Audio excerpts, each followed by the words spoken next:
저는 오늘 어둠에서 빛으로 사무엘상 강의 15번째로 변덕스러운 사람이 되지 맙시다 라는 제목으로 하나님 말씀 증거하도록 하겠습니다.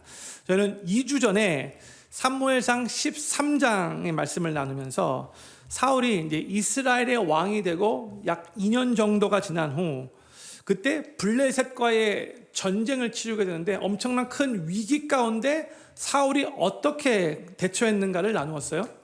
블레셋이 쳐들어오자 그 블레셋 숫자가 병거만 3만, 마병 6천, 그리고 나머지 보병들이 해변의 모래와 같이 엄청나게 많았다고 했죠. 그래서 진을 치고 전쟁할 태세를 다 갖추고 있었는데 사무엘은 약속한 시간 7일이 거의 다 되었는데도 오지를 않는 거죠. 그런데 그나마 떨고 있었던 이 이스라엘 군사들도 막 흩어지고 있었어요. 그때 사울이 조급해하면서 부득이하게 어쩔 수 없었다는 이유로 하나님께로부터 은혜를 받고 싶은 마음으로 제사장의 영역인 그 제사를 본인이 직접 집전을 합니다. 제사를 드린다고 무조건 하나님의 은혜를 받는 것이 아닌데도 불구하고, 그러나 사울은 그렇게 하면 하나님께 은혜를 받고 전쟁에서 이길 거라는 자기만의 그 미신적인 생각을 가지고 왕으로서 절대 하지 말았어야 할 제사장의 영역을 자기가 월권하면서 하나님께 큰 죄를 범하게 되었습니다. 저희가 2주 전에 시간 때문에 나누지 못했지만 그 사건으로 인해서 사울 왕은 사무엘로부터 아주 준엄한 책망을 받습니다. 사울 왕이 생각하기에는 자신이 제사를 집전하는 게 뭐 그때 그 불순종한 거 그렇게 대수롭게 여기지 않았겠지만 엄청난 큰 책망을 받아요. 그 내용이 사무엘상 13장 13절 14절 말씀인데 우리 같이 읽도록 하겠습니다. 시작. 사무엘이 사울에게 이르되 왕이 망령되이 행하였도다. 왕이 왕의 하나님 여호와께서 왕에게 명하신 명령을 지키지 아니하였도다. 그리하였다면 여호와께서 이스라엘 위에 왕의 나라를 영영히 세우셨을 것이오늘 지금은 왕의 나라가 길지 못할 것이라. 여호와께서 왕에게 명하신 바를 왕이 지키지 아니하였으므로 여호와께서 그 마음에 맞는 사람을 구하여 그 백성의 지도자를 삼으셨느니라 하고. 사무엘은 결국 사울 왕의 그 나라가 그 왕권이 길지 못할 것이라고, 그리고 왕정 체제는 그 왕위가 이제 아들에게 세습되는 거잖아요. 그렇죠? 그런데 하나님은 이제 하나님 말씀에 잘 순종하는 사람을 찾아서 이제 새롭게 왕으로 세울 거라고 그렇게 사무엘을 통해서 이제 선언하게 하십니다. 사무엘은 그리고 떠납니다. 사울 왕이 사무엘로부터 이 책망의 말을 듣고 나서 어떻게 반응하는 게 맞는 반응인가요? 자신이 잘못했다는 것을 뉘우치고 그 죄를 회개하고 더욱더 하나님 붙잡았어야 되는 거죠. 하나님, 내가 그때는 정말 조급해서 하나님 정말 범죄를 범했는데 하나님 이제는 앞으로 정말로 하나님 말씀대로 순종하며 살고 싶습니다. 하나님 도와주십시오. 그렇게 이제부터는 하나님 뜻대로 살겠다고 결심하며 하나님 더욱더 붙잡았어야죠. 그런데 사울 왕으로부터는 전혀 그런 모습을 찾아볼 수가 없어요. 그리고 저는 오늘 이제 사무엘상 14장의 내용을 나누는데 이 14장에서도 사울은 여전히 하나님 앞에서 정신 못 차리고 있어요. 그가 얼마나 하나님을 그냥 미신적으로만 생각하고 하나님을 자기의 필요를 채우는 도구로만 여기고 있는가를 오늘 본문 말씀이 우리에게 보여주고 있어요. 저희가 사무엘상 13장, 14장, 15장에서 계속 중요하게 봐야 할 핵심 내용이 무엇이냐면 사울 왕의 어떤 면이 그로 하여금 그 왕권을 다윗에게 넘겨주게 했는가, 그 이유를 이해하는 게 너무나 중요한 거예요. 사울은 하나님의 주권과 또 하나님의 하나님 되심을 대부분 무시해요. 그리고 그냥 종교라는 이름으로 자기가 하나님의 그 힘과 능력을 사용할 수 있다고 생각했던 사람이에요. 하나님을 향한 경외심은 별로 없으면서. 하나님은 정말로 예배의 대상이고 경배의 대상인데 그 하나님을 그저 자기의 필요를 채우는 일개 우상 정도로만 생각하고 하나님을 미신적으로 이용하려고만 하는 모습을 오늘 본문 말씀에서 또 볼 수 있어요.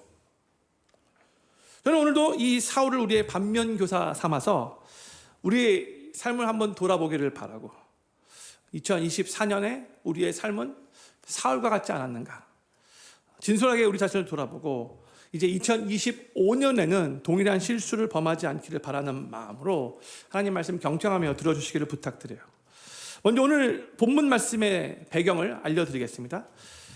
이제 사무엘은 책망을 하고 이제 집으로 돌아갔는데 이스라엘 백성들은 여전히 블레셋과 전쟁을 치루어야 하는 상황이죠. 그 상황에서 사울 왕의 아들인 요나단이 자기의 병기 든 자, 영어로 하면 armor bearer와 단 둘이서만 사울 왕에게는 말하지 않고 그냥 몰래 블레셋 진영에 들어가 블레셋 군의 20명을 쳐서 죽입니다. 엄청난 용기예요. 이 14장 전반부 내용을 보면은 그것이 이 요나단의 그 믿음이었다는 것을 알 수 있어요. 하나님을 믿는 믿음으로 그 일을 한 거예요. 20명을 쳐 죽이는데 오늘 저희가 읽었던 본문 말씀 14장 14절과 15절 말씀 제가 읽겠습니다. 요나단과 그 병기 든 자가 반일경 지단 안에서 처음으로 도륙한 자가 20인가량이라 들에 있는 진과 모든 백성 중에 떨림이 일어났고 부대와 노략군들도 떨었으며 땅도 진동하였으니 이는 큰 떨림이었더라 했어요. 그러니까 요나단이 갑작스럽게 기습 공격을 했는데 어떻게 보면 20명밖에 죽지 않았다고 말할 수 있죠. 그럼에도 불구하고 큰 떨림이 있었어요. 게다가 동시에 땅까지 진동했대요. 지진이 있었던 것 같아요.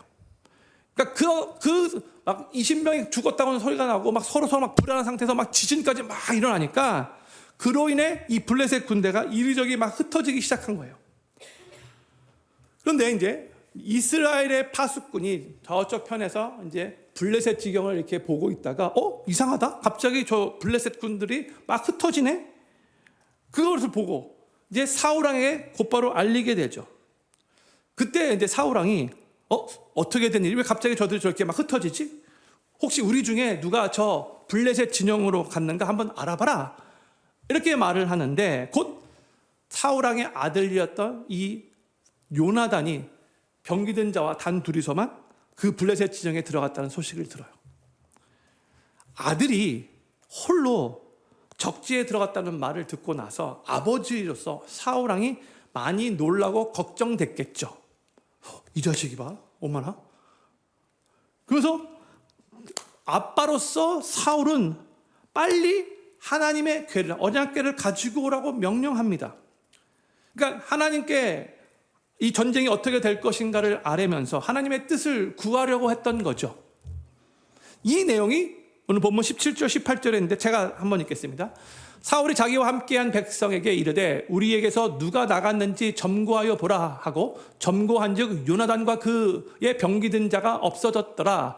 사울이 아히야에게 이르되 하나님의 궤를 이리로 가져오라 하니 그때에 하나님의 궤가 이스라엘 자손과 함께 있음이라.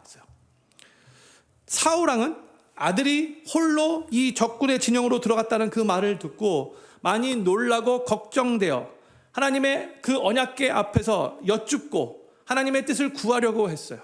이 전쟁에서 하나님 우리를 도와주십시오 간구하려고 했던 거죠. 그런데 바로 그때에 블레셋 사람의 진영에서 소동이 점점점 더해야 한다는 그 말을 듣게 됩니다. 그러니까 상황을 이렇게 보니까 지금 전쟁이 이스라엘에게 너무나도 유리하게 돌아가는 거예요. 지금 이스라엘은 하고 있는 게 하나도 없는데 자기들끼리 막 서로 막 죽이면서 엉망인 거예요. 그때 그 말을 듣고 사울이 어떻게 행동하는가? 19절, 20절 전반부까지 내용입니다. 우리 이것은 같이 읽겠습니다. 시작. 사울이 제사장에게 말할 때에 블레셋 사람의 진에 소동이 점점 더한지라 사울이 제사장에게 이르되 내 손을 거두라 하고 사울과 그와 함께한 모든 백성이 모여 전장에 가서 19절 말씀 다시 보여주세요. 형님들 지금 사울이 제사장에게 내 손을 거두라 이렇게 말을 했는데 이게 뭘 의미하시는지 알겠습니까? 아들이 적진에 들어갔다는 얘기를 듣고 급한 마음으로 또 불안하고 걱정된 마음으로 이 지금 언약궤를 가지고 오게 한 다음에 하나님 앞에 나와서 질문하며 하나님의 뜻을 여쭤보고 하나님께 도움을 구하려고 했는데 지금 상황이 호전되고 있으니까 너무나 이스라엘에게 유리하게 지금 그렇게 흘러가고 있으니까 사울은요 더 이상 하나님께 물어볼 필요가 없다라고 생각한 거예요. 내 손을 거두라. 스탑. 괜찮아. 원래 여호와께 앞에서 하나님께 질문하고 하나님께 예배 드리려고 했는데 야 지금 상황이 좋다고 하니까 우리 그냥 곧바로 전쟁 나가자. 하던 일, 그 하나님께 여쭙던 그거 멈춰버리고 곧바로 자기들 군사와 함께 전쟁으로 나갔다는 거예요. 빨리 지금 전쟁터에 나가서 싸워야지 자기들끼리 막 혼란스러워하고 있기 때문에 전쟁에서 승리할 거라고 그렇게 생각했던 거예요. 근데 성도님들, 이게 바로 사울이 가지고 있었던 정말 결정적인 결점이에요. 사울은 상황이 힘들 때에는 어떻게 보면 지푸라기라도 잡고 싶은 심정으로 하나님의 도우심을 구했다가도 상황이 괜찮아지니까 언제 그랬냐는 듯이, 오늘 언제 그랬냐는 듯이, 이 말 다시 한번 나옵니다 나중에. 언제 그랬냐는 듯이 하나님 제껴놓고 자기한테 유리한 대로 그렇게 행동한 사울이에요. 그런데 혹시 우리에게는 사울의 이런 모습이 있지는 않은가? 오늘 우리 자신을 진솔되게 돌아보기를 원해요. 어떻게 보면 좀 샤머니즘적인 신앙, 좀 미신적인 신앙, 기복적인 신앙, 변덕스러운 신앙. 상황이 절실할 때는 하나님 찾다가 상황이 괜찮아지면 하나님 옆에다 제껴놓는 그런 신앙.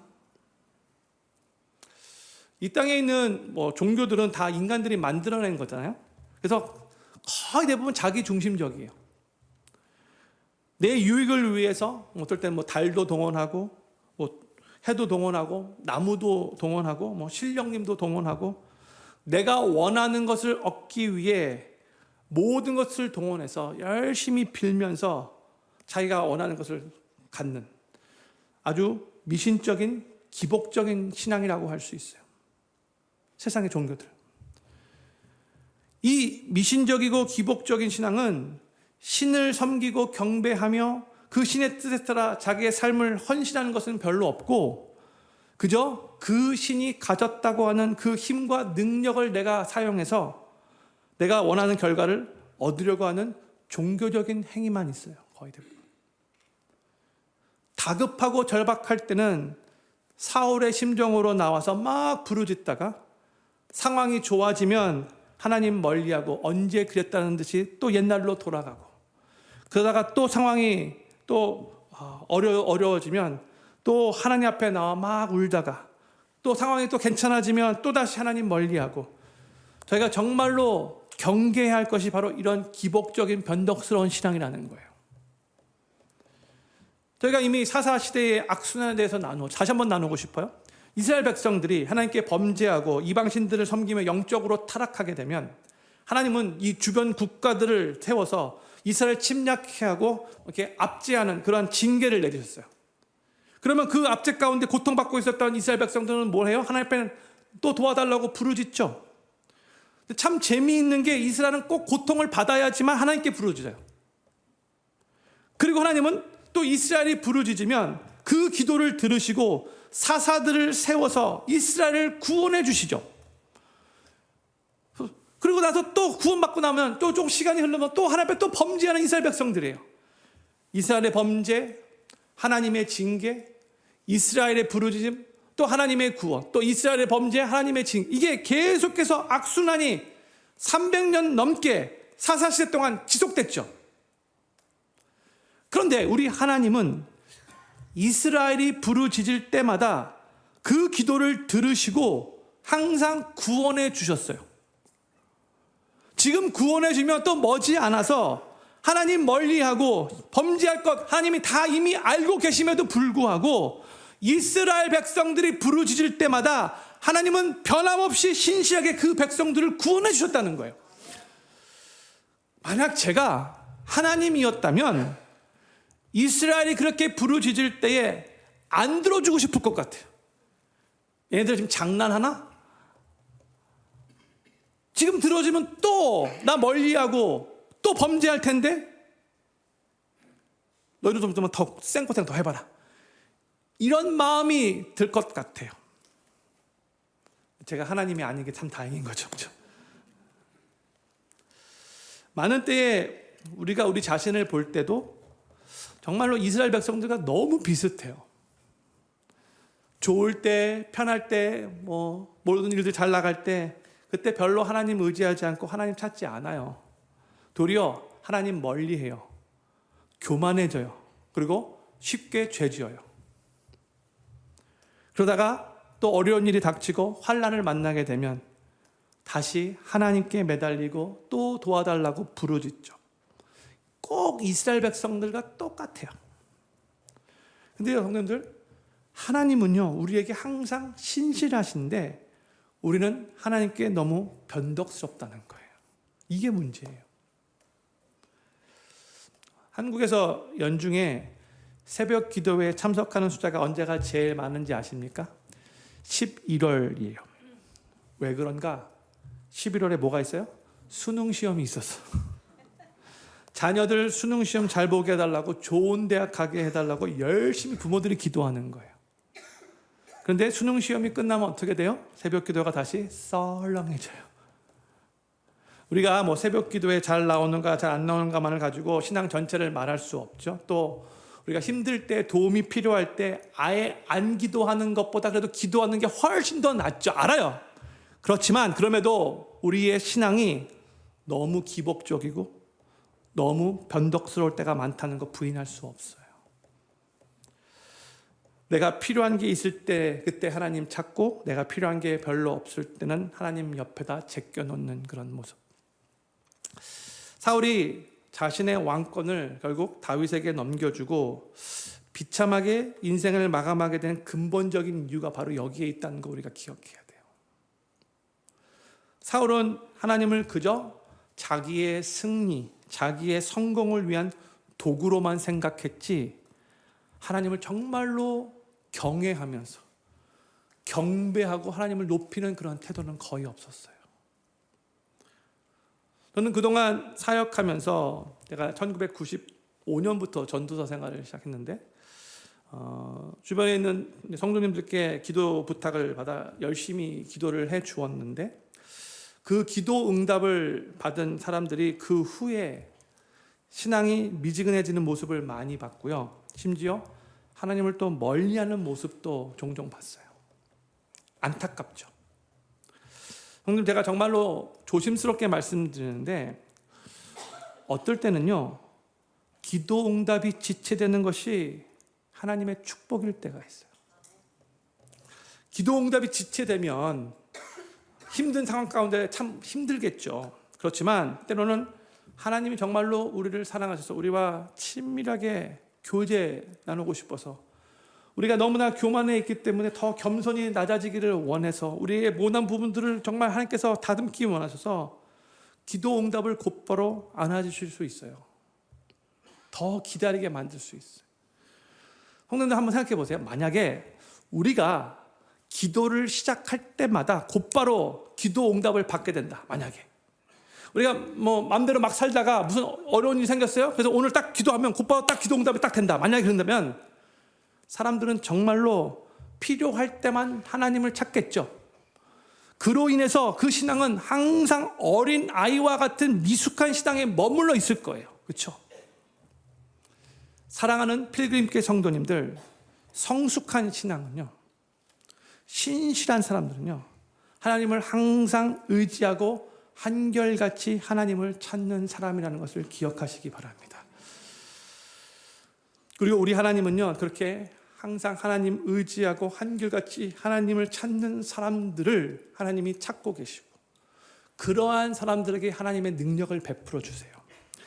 역대하 유명한 말씀인데 16장 9절 말씀 우리 같이 읽겠습니다. 시작. 여호와의 눈은 온 땅을 두루 감찰하사 전심으로 자기에게 향하는 자를 위하여 능력을 베푸시나니. 아멘. 하나님께서 전심으로 하나님을 향해 하나님을 찾는 자, 그 사람에게 하나님께서 능력을 베풀어 주시는 거예요. 그 사람을 찾고 그 사람에게 하나님의 능력이 임하게 되는 거예요. 또 유명한 말씀 한 구절 같이 또 읽고 싶어요. 잠언서 3장 5절 6절 말씀 우리 같이 읽겠습니다. 시작. 너는 마음을 다하여 여호와를 의뢰하고 내 명철을 의지하지 말라. 너는 범사에 그를 인정하라. 그리하면 내 길을 지도하시리라. 아멘. 우리가 먼저 마음을 다해 하나님 의뢰하고 하나님 의지하고 내 명철이 아니라 하나님을 의지하고 범사에 하나님을 인정하면 그러면 하나님께서 우리의 길을 지도하실 거래요. 이제 2024년이 딱 3일밖에 안 남았는데 각자가 한번 질문해서 나는 금년에 정말 하나님을 한결같이 찾고 한결같이 의지하고 범사에 하나님을 인정하며 신실하게 이 신앙의 길을 걸어왔는가?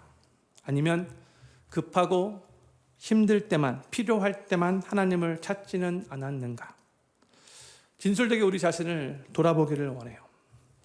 그리고 2025년 새해를 맞이하면서 저는 필그림교회 모든 성도님들이 새해는 하나님을 필요할 때만 찾는 기복적이고 변덕스러운 그러한 신앙이 아니라 삶에 어려움이 있거나 또 삶의 모든 일들이 다 잘 나갈 때에도 실패하거나 승리하거나 기쁘거나 슬프거나 항상 한결같이 우리 주님을 찾는 범사에 하나님을 인정하며 의지하시기를 바라고 그로 인해 하나님께서 우리의 길을 지도하시는 2025년 새해가 되기를 우리 구주 예수님의 이름으로 간절히 축복합니다. 저는 오늘 사울왕의 이 변덕스러운 모습을 통해서 한 가지 더 반면교사로 교훈을 받고 싶은 게 있어요. 우리가 피해야 할 사울의 또 다른 모습은 무엇인가? 사울은 감정 기복이 아주 심한 사람이었어요. 이 감정 기복에 대해서 한번 생각해 보고 싶어요. 사무엘상 13장에서 사울은 블레셋과의 전쟁 전에 사무엘이 말했던 그 기한을 끝까지 기다렸어야 했는데 마음이 조급해서 군사들이 막 흩어지니까 막 불안해서 사무엘을 끝까지 기다리지 못하고 자기가 스스로 제사를 집전했잖아요. 그 조급한 마음, 그 불안한 마음 때문이에요. 또 오늘 본문 말씀 24장에 와서 사울은 전쟁에 나가기 전에 하나님의 언약궤 앞에서 하나님의 뜻을 여쭈어보려고 했잖아요. 그러다가 전세가 지금 유리하게 돌아간다는 통보를 받고 금방 마음이 동요돼요. 언제 그랬냐는 듯이 또 막 흥분해가지고 하나님께 여쭙는 것도 관두고 곧바로 전쟁터로 나갔죠. 또한 사울은 이제 오늘 14장 저희가 읽지는 않았지만 24절을 보잖아요. 전쟁이 막 치열하게 막 이렇게 무르익어 가는데 갑자기 너무나도 생뚱맞게 정말로 쓸데없는 선포를 합니다. 24절 말씀 제가 읽을게요. 이날에 이스라엘 백성이 피곤하였으니 왜요? 전쟁을 계속해서 아주 열심히 치르니까 이는 사울이 백성에게 맹세시켜 경계하게 이르기를 저녁 곧 내가 내 원수에게 보수하는 때까지 아무 식물이든지 먹는 사람은 저주를 받을지어다 하였습니다. 그러므로 백성이 식물을 맛보지 못하고 있어요. 지금 이 군사들이 전쟁에서 열심히 싸우고 있어요. 그래서 열심히 싸우면 지치잖아요. 그러면 오히려 더 음식을 잘 먹고 더 힘을 내야 하잖아요. 그런데 사울이 보기에는 음식 먹는 그 시간까지 아까웠던 것 같아요. 그냥 밀어붙이기 원했던 것 같아요. 자기 그 감정에 휩싸여서 이성을 잃은 잘못된 선언을 한 거죠. 그리고 누구든지 음식 먹으면 저주받을 거야? 맹세케까지 막 그랬어요. 저는 이 24절을 읽는데 참 바보 같다. 사울 정말로 바보 같다 이런 생각이 들었어요. 근데 형님들 보면은요, 감정의 기복이 심한 사람들이 자신의 그 감정에 휩싸여서 종종 잘못된 판단을 하고 잘못된 결정을 내는 경우들이 엄청나게 많아요. 자신의 그 감정 때문에 주체하지 못해서. 사울왕이 이성을 잃은 잘못된 그 선언을 했는데 그 후에 어떤 일이 일어나는가? 26절, 27절 말씀이에요. 백성이 숲으로 돌아갈 때에 꿀이 흐르는 것을 보고도 그들이 맹세를 두려워하여 손을 그 입에 대는 자가 없으나 요나단은 그 아비가 맹세로 백성에게 명할 때에 듣지 못하였으므로 손에 가진 지팡이 끝을 내밀어 꿀을 찢고 그 손을 돌이켜 입에 대매 눈이 밝아졌더라 했어요. 지금 사울왕의 아들이었던 이 요나단은 사울왕이 선포한 그 내용을 듣지 못했다고 하죠. 그래서 이 아들 요나단이 꿀을 먹어요. 꿀을 먹는 순간 눈이 밝아졌대. 그만큼 지쳐 있었던데 꿀 한 조각 딱 먹었는데도 그만큼 힘이 났다는 거예요. 그 정도로 지금 이스라엘 군사들이 지쳐 있었던 거예요. 그런데 이 상황에서 지금 다 보는 앞에서 사울왕이 맹세를 시켰기 때문에 자기 말을 어겼다고 아들 요나단까지 사울이 죽이려고 합니다. 그런데 결국 이스라엘 백성들이 끝까지 말려서 요나단이 살게 돼요. 이게 사무엘상 14장 후반부에 나오는, 오늘 집에 가서 한번 읽어보세요. 집에 가서 읽어보라고 보통 안 읽으시는데 이 내용 쭉 나와요. 오늘 좀 길어요. 14장 길어요. 그리고 이제 15장에 가서는요, 또 저희가 다음 주에도 나눌 거예요. 하나님께서 분명히 아말렉과의 전쟁에서 이제 승리할 것이고, 너가 전쟁에서 승리하게 되면 모든 생물들을 다 진멸하라고 분명하게 명령하셨어요. 그런데 사울왕이 전쟁에서 승리하고 난 다음에 이 살찐 짐승들이 너무나 탐나서 살려 데리고 옵니다. 하나님께 불순종한 거죠. 그것에 대해서 또 사무엘이 책망하니까 처음에는 나 하나님께 불순종 안 했어요. 막 끝까지 우겨요. 내가 계속해서 사무엘이 책망하니까 결국 뭐라고 말하냐면 15장 24절 말씀이에요. 내가 여호와의 명령과 당신의 말씀을 어긴 것은 내가 백성을 두려워하여 그 말을 청정하였음이니이다. 지금 사울이 내가 이스라엘 백성들을 두려워해서 하나님 말씀 대신 이스라엘 백성들의 말을 들었다라고 말하고 있죠. 그렇죠? 이게 핑계일 수도 있지만 사울은 사람들을 두려워하는 마음이 컸어요. 사무엘이 또 이 말을 듣고 너무나 안타까워서 진짜 이건 구제불능이다 이렇게 생각했던 것 같아요. 집으로 돌아가려고 하니까 사울왕이 사무엘에게 그냥 돌아가시면 어떡하십니까? 지금 내가 전쟁에서 승리하고 돌아왔는데 백성들 앞에서 내 체면 좀 세워줘야 되는 거 아닙니까? 좀 그렇게 좀 백성들 앞에서 나 좀 지켜세워 주십시오. 또 이렇게 부탁을 해요. 하나님 앞에 지금 범죄한 거에 대해서는 조금 더 회개하지 않고 지금 자기 체면 구겨주는 거, 그게 거기 더 집중하고 있어요. 사울왕의 이 감정 기복은 계속해서 더 악화되죠. 이스라엘 백성들이 이제 자기보다 다윗을 더 좋아하는 분위기가 조성되니까 사울은 다윗을 향한 이 질투심으로 충만해져요. 이 질투한 마음. 그래서 자기 감정을 다스리지 못하고 자기 앞에서 자기를 위해서 연주하고 있었던 그 다윗을 창을 던져서 죽이려고 합니다. 시도합니다. 한 번도 아니고 두 번씩이나. 그리고 참 재밌는 게 뭐냐면 사울 자신이 지금 이스라엘의 왕으로 앉아 있잖아요. 그리고 계속해서 지금 죄 없는 다윗을 지금 사울이 계속해서 죽이려고 하고 있는데 성경은 이런 말씀을 기록하고 있어요. 18장 29절 말씀이에요. 사울이 다윗을 더욱 두려워하여 평생의 다윗의 대적이 되니라. 지금 자기를 죽이려고 하는 이 다윗이 사울왕을 지금 두려워한 게 아니고요. 사울왕이 다윗을 더욱 두려워했다라고 하고 있죠. 지금 자기가 왕이고 자기가 계속해서 다윗을 죽이려고 하면서도 도리어 지금 다윗을 더욱 두려워하고 있는 사울의 모습이에요. 이후에는 또 사울이 다윗이 도망가다가 이 아히멜렉 제사장과 얘기했다는 그 말을 도액으로부터 들은 다음에 아무런 죄가 없는 제사장 85명까지도 그냥 한꺼번에 다 죽여버려요. 또한 사울왕은 이 다윗 한 명 때문에 계속해서 자신의 정예부대 3,000명을 맘대로 막 그렇게 이용하는 그런 모습을 보이죠. 제가 2주 전에도 나왔지만 사울이 다윗을 추격하려고 하다가 도리어 다윗이 이 사울을 죽일 수 있는 찬스를 얻게 되죠. 근데도 죽이지 않아요. 하나님께서 기름 부어 세우신 왕이라고 죽이지 않아요. 그것을 나중에 알게 된 사울이 울면서 다윗에게 뭐라고 말을 하냐? 사무엘상 24장 16절 17절 말씀이에요. 다윗이 사울에게 이같이 말하기를 마침에 사울이 가로되 내 아들 다윗아 이것이 내 목소리냐고 소리를 높여 울며 다윗에게 이르되 나는 너를 학대하되 너는 나를 선대하니 너는 나보다 의롭도다.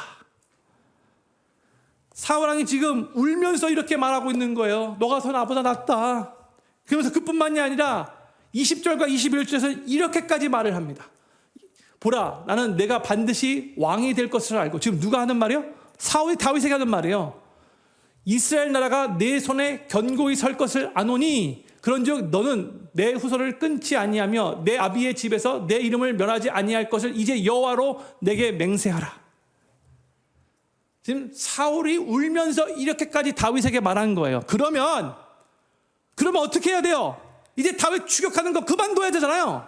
이렇게까지 말했는데 그런데 사울 왕은 이후에도 또 언제 그랬냐는 듯이 다윗을 죽이려고 군대를 동원해서 다윗을 죽이는 일에 호련을 다합니다.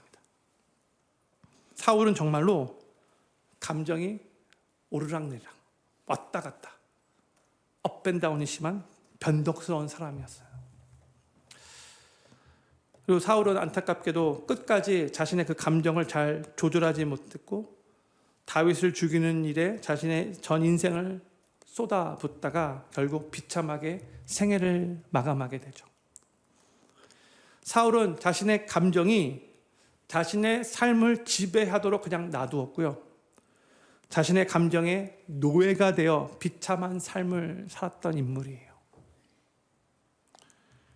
근데 성도님들, 감정을 잘 절제하지 못하고 이 감정 기복이 심한 사람들은 신앙생활 하는 것도 참 쉽지 않은 거 아시죠?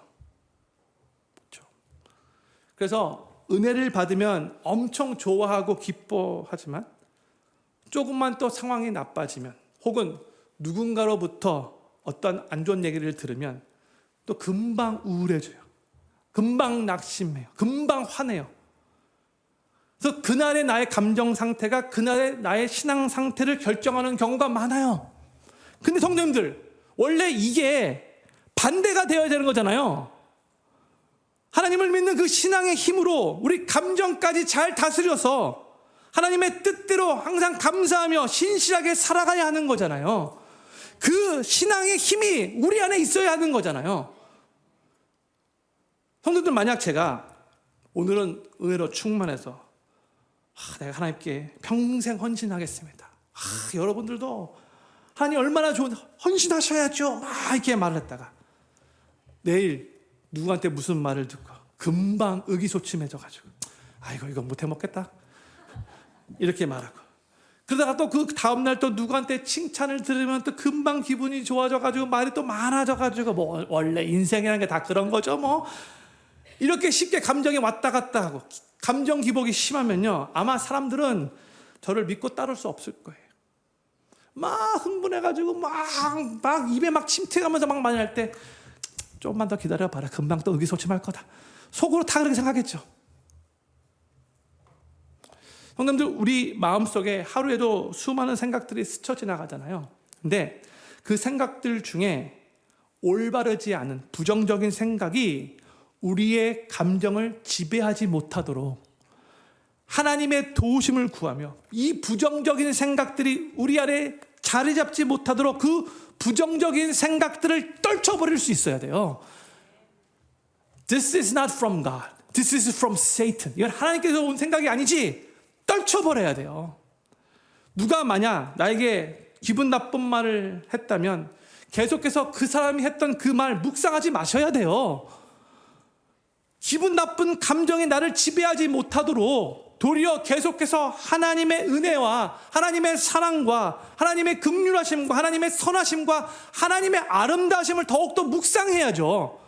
그래서 그걸 통해서 좀 더 마음을 여유롭게 넓게 갖기 위해서 노력해야 되는 거예요. 기도해야 되는 거예요.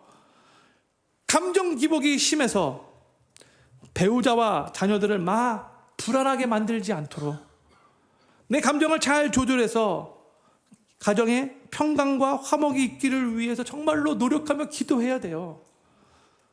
또 일터에서 만약에 어떤 일로 인해 마음이 언짢고 무거웠다 할지라도, 뭐 회사 동료에게 어떤 이상한 말 듣고 뭐 상사에게 막 깨지고 막 스트레스 받고 막 그래서 힘든 일이 있었다 할지라도 집으로 돌아가는 그 차 속에서 하나님 앞에 기도하면서 그 감정들을 다 정리하고 노력하는 거죠. 그리고 집에 들어갈 때는, 문을 딱 열 때에는 가족들이 전혀 알아채리지 못하도록, 나 집에 왔어요, 하이, 정말 노력해야 되는 거예요. 감정 조절하기 위해서. 밖에서 기분 나쁜 일 있으면 그대로 갖고 와가지고 집에서 다 푸는 사람들 많아요. 가족들이 뭔 잘못이 있다고. 형들 만약 스스로 감정 조절이 잘 안 돼서 내 감정이 쉽게 오르락내리락 한다면, 그래서 항상 가족들이 내 눈치만 보고 있다면 하나님 앞에 간절히 기도하셔야 돼요. 하나님, 제 감정이 너무나 쉽게 오르락내리락합니다. 그래서 우리 가족들이 저 때문에 너무나 많이 불안해합니다. 나 때문에 화목이 깨지고 있습니다. 하나님 용서해 주십시오. 제가 제 감정을 잘 조절할 수 있도록, 그래서 우리 가족들에게 선한 영향을 끼칠 수 있도록 하나님 은혜를 베풀어 주십시오. 간절히 기도하셔야 돼요. 이거 절대로 쉽게 생각하시면 안 되는 거예요. 성도님들 중에 자녀들과 여전히 함께 살고 있는 부모님들, 그래도 산부 예배 때는 많이 계신데, 가장 베스트 패renting이 무엇인가? 뭐 자녀들을 위해서 많이 해줄 필요 없어요. 가장 베스트 패renting은 바로 이거예요. 자녀들 앞에서 부부가 싸우지 않고 언성 높이지 않고, 내 안에는 분노가 있다 할지라도 자녀들과 차분하게 대화하면서 화목한 그 가정의 분위기를 만들어주는 것. 이게 베스트 패renting이에요. 이것만 잘하셔도요, 자녀들이 정말로 밝고 건강하게 잘 성장할 거예요. 자녀들이 밝고 긍정적으로 잘 성장하는 자녀들의 공통점이 바로 이거예요. 말씀을 마치면서 우리의 삶을 갈대와 큰 나무, 거목으로 한번 생각해 보고 싶어요. 갈대는 바람에 따라서 쉽게 흔들리죠. 왜 그래요? 이 뿌리가 깊지 않아서 그래요. 뼈대가 없어요. 그래서 바람에 의해 좌우되기 쉬운 존재죠. 반면에 큰 나무는 바람이 아무리 세게 불어도 그 뿌리가 깊이 나 있기 때문에, 그리고 강한 줄기를 가지고 있기 때문에 흔들림이 적어요. 이 나무는 변덕스러운 바람에 따라 좌우되지 않고 오히려 그 바람을 견뎌내며 더 강하게 잘 성장하죠. 근데 우리의 삶도 마찬가지입니다. 때때로 우리는 갈대처럼 변덕스러운 감정이나 상황에 따라 흔들리기도 해요. 그렇기 때문에 우리는 믿음의 뿌리를 우리의 견고한 반석 되시는 하나님 안에서 깊이 내려야 되는 거예요. 요동하지 않으시는 하나님, 견고하신 하나님, 반석 되시는 하나님, 그 하나님께 우리의 믿음의 뿌리를 깊이 내리는 거예요. 우리가 하나님을 믿고 그 하나님의 말씀을 의지할 때에 이 세상은 지금도 변화무쌍한데, 이 변화무쌍한 이 세상과 내 안에 여러 가지 감정이 막 휘몰아친다 할지라도 그 속에서도 하나님 때문에 흔들리지 않을 수 있게 되는 거죠. 변덕스러운 바람을 견디며 신앙의 나무로 거목같이 견고하게 자라갈 수 있는 힘을 주시는 분은 바로 우리 하나님이십니다.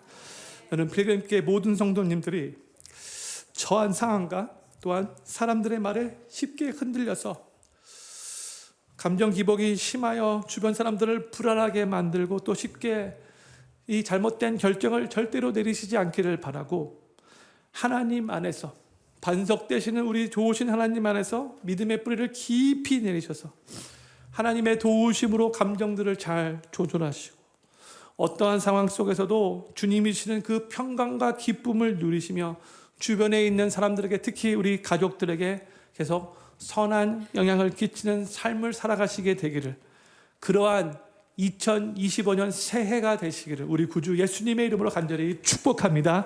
우리 다 같이 자리에서 일어나셔서